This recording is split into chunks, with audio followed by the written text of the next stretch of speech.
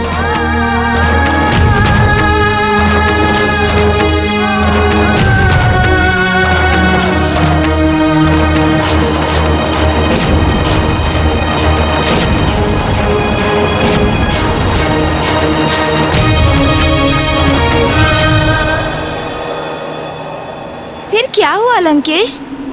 क्या बालक उपमन्यु ने अपनी तपस्या की उस प्रथम चरण में ही अपनी असफलता स्वीकार कर ली? नहीं गौरी पुत्र, आरंभिक असफलता में सफलता की प्रेरणा ढूंढना ही महान भक्तों की भक्ति का उचित परिचय है। जैसे मैंने भी कभी असफलता का सामना कर पराजय स्वीकार नहीं की, और उपमन्यु को उसकी असफलता से आपने ही उबारा था गौरी पुत्र।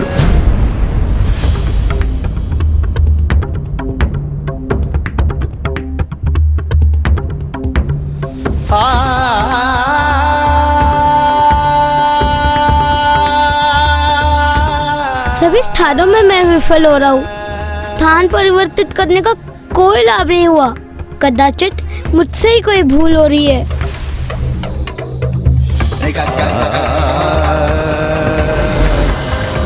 किसी भी कार्य को आरंभ करने के पूर्व प्रथम पूज्य विघ्नहर्ता श्री गणेश जी की पूजा करना अनिवार्य है।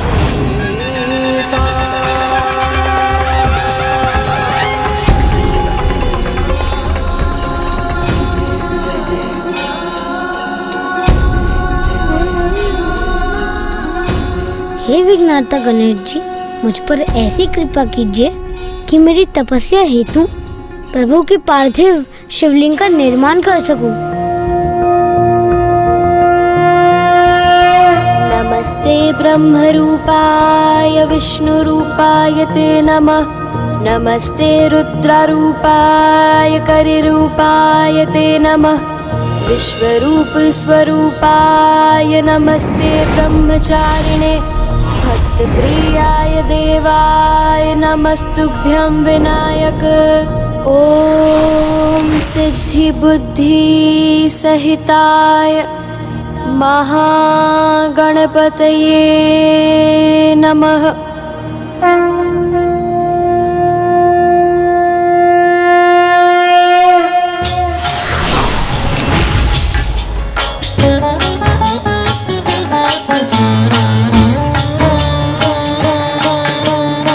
ओम नमः शिवाय। ओम नमः शिवाय। ओम नमः शिवाय। ओम नमः शिवाय। ओम नमः शिवाय। ओम नमः शिवाय। ओम नमः शिवाय। ओम नमः शिवाय। ओम नमः शिवाय। ओम नमः शिवाय। ओम नमः शिवाय। ओम नमः शिवाय। ओम नमः शिवाय। ओम नमः शिवाय। ओम नमः शिवाय। ओम नमः शिवाय। आपका कोटि कोटि धन्यवाद गणेश जी। आपकी सहायता के बिना मैं प्रभु महादेव की तपस्या आरंभ ही नहीं कर पाता। ओम नमः शिवाय। ओम नमः शिवाय।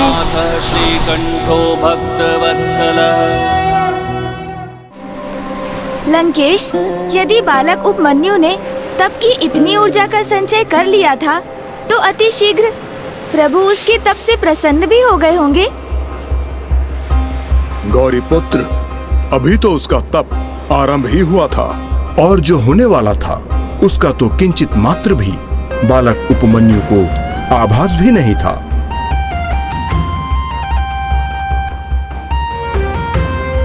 ओम नमः शिवाय। ओम नमः शिवाय। ओम नमः शिवाय। ओम नमः शिवाय। ओम नमः शिवाय। ओम नमः शिवाय। ओम नमः शिवाय। ओम नमः शिवाय। स्वामी, आपके नन्हे भक्त ने अपने तप से आपके दर्शन हेतु पर्याप्त ऊर्जा एकत्रित कर ली है। अब तो उसे दर्शन देने की कृपा कीजिए स्वामी। देवी, भक्ति और सुकर्म के पद पर अभी विफलता रूपी उस बालक ने एक ही बाधा का सामना किया है। और उसमें विजय भी प्राप्त की है, किंतु सुपथ पर चलने वालों के मार्ग में अनेकों बाधाएं आती हैं, जैसे प्रलोभन, ध्यान का भटकना, बल रूपी बाधा और अहित की आशंका। इसलिए उसे स्वयं को मेरे दर्शन करने हेतु सर्वथा योग्य प्रमाणित करना होगा। इन सभी विकट बाधाओं को सामना करना होगा। ओम नमः शिवाय, ओम नमः शिवाय, ओम नमः शिवाय। तब तो मुझे भी इस अद्भुत बालक की परीक्षा लेने की अनुमति दीजिए स्वामी, कि उसमें प्रलोभन से संघर्ष करने की क्षमता है अथवा नहीं।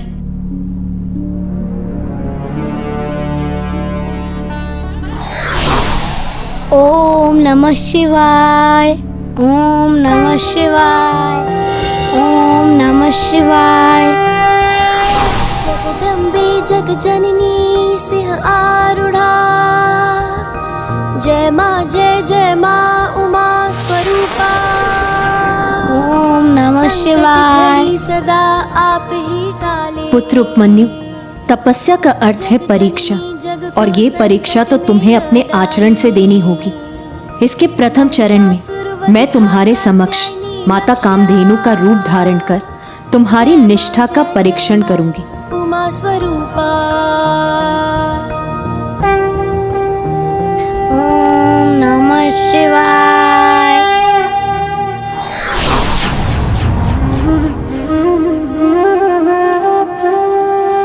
भक्त उपमन्यु की परीक्षा लेने हेतु माँ ने माता कामधेनु का रूप धारण कर लिया। उठो पुत्र, तुम अब पर्याप्त तपस्या कर चुके हो। उठो और ये दुग्ध ग्रहण कर थोड़ा विश्राम करो। ओम नमः शिवाय। अपने नेत्र खोलो पुत्र, देखो मैं कामधेनु स्वयं तुम्हारे समक्ष हूँ, तुम्हारे लिए दुग्ध लेकर आई हूँ।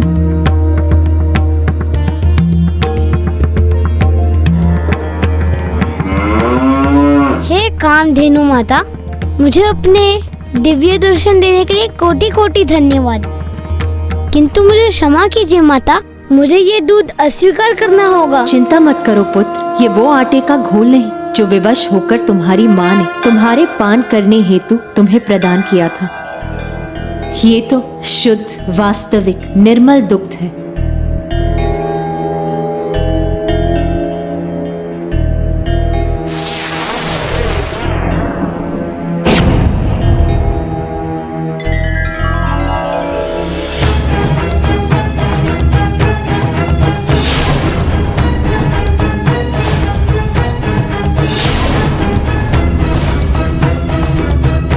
वो महादेव की तपस्या करते हैं, उनको प्रसन्न करने की साधना करते हैं, और तब तक अपनी तपस्या में लीन रहते हैं जब तक वो महादेव को प्रसन्न ना करें।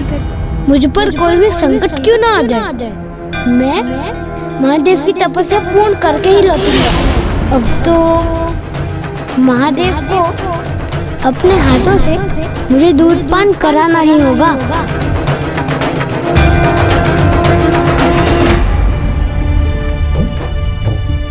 अरे ये दूध नहीं, आटे का घोल है।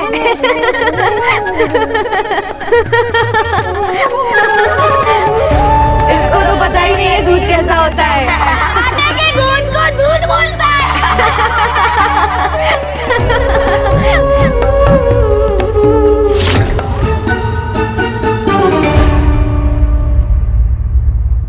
माता, मैं इस दूध को आपका आशीर्वाद मानकर स्वीकार करता हूँ, किंतु मैं इसका पान नहीं कर सकता। किंतु क्यों पुत्र, तुम दुग्ध पान क्यों नहीं कर सकते? क्या दुग्ध की प्राप्ति हेतु ही तुमने ये पूजा और तप आरंभ नहीं किया था पुत्र? तो फिर अब उसे अस्वीकार क्यों कर रहे हो पुत्र? क्योंकि माता, जब तक मेरा तप संपन्न नहीं होगा तब तक मैं किसी प्रकार का जलपान नहीं करूँगा। ये कैसा अनुचित प्रण है तुम्हारा पुत्र? ईश्वर तो कभी भी अपने भक्तों को स्वयं कष्ट में डालते नहीं देखना चाहते।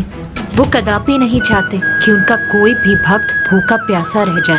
माता, भले ही प्रभु मुझसे ये इच्छा ना रखे, किंतु मुझे ज्ञात है कि त्याग के बिना कोई सुफल प्राप्त नहीं होता, और त्याग से ही भक्त अपने प्रभु के प्रति अपनी श्रद्धा का परिचय देता है।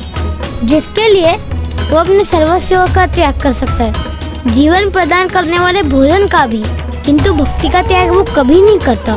इसलिए मैं भी भोजन और जल रहित तपस्या तब तक करते रहूंगा जब तक स्वयं महादेव मुझे दर्शन देकर अपने हाथों से मुझे दूध पान न करवा दे। इसलिए मुझे प्रभु शिव के अभिषेक हेतु इस दूध का प्रयोग करने की अनुमति दीजिए माता। तथास्तु।